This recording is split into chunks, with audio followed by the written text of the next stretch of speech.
Speaker sir నాది ఒక్కటే request మీది, దయచేసి మీరు ఇక్కడ రూలింగ్ ఇస్తేనే సభ రికార్డు నుంచి తొలగిస్తున్నామంటే అది టీవీలో పేపర్లలో టెలికాస్ట్ కాదు, అదర్వైజ్ ఇబ్బంది అవుతుంది.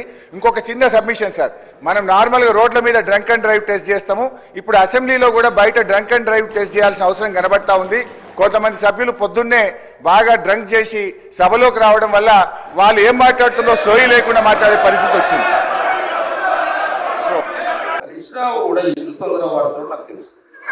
ఇప్పుడు నువ్వు ఒకటి అర్థం నేను మీ మామ నాతో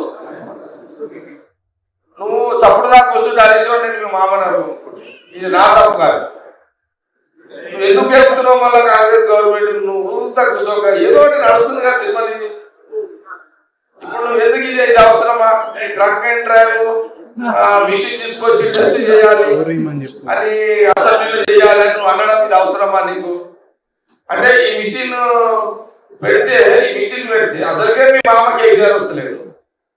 మిషన్ పెడితే ఎప్పుడైనా వచ్చేది కూడా బాగా అవుతాడు కదా కేసీఆర్ గారు. ఏమని అది కూడా బంద్ అవుతాడు. మాకేం ప్రాబ్లం లేదు, మీ మామ కేసీఆర్ కి ప్రాబ్లం అవుతుంది. ఏది ఆ మిషన్ పెట్టంటే నీ మామ కేసీఆర్ గారు మొత్తం అసలు రాకుండా మిషన్ పెట్టమంటున్నావా? దాని అర్థం అందుకే పెట్టుకుంటున్నాము. మరి వాళ్ళు తెలుసుకోవాలి, కుటుంబ సభ్యులు తెలుసుకోవాలి. రేవంత్ రెడ్డి ఏమన్నా ఒకటిగా మొదలుపెడతాడు మిషన్ ఆడ. అసలుకే కేసీఆర్ వస్తున్నాడు, రేవంత్ రెడ్డి సీఎం వస్తుంటాడు. నువ్వు మళ్ళా కేసీఆర్ హరీశ్రావు ఏమో mission drunk and drive mission పెట్టమంటాడు. ఇది మొత్తానికి రాని కేసీఆర్ గారు ఎట్లా హరీశ్రావు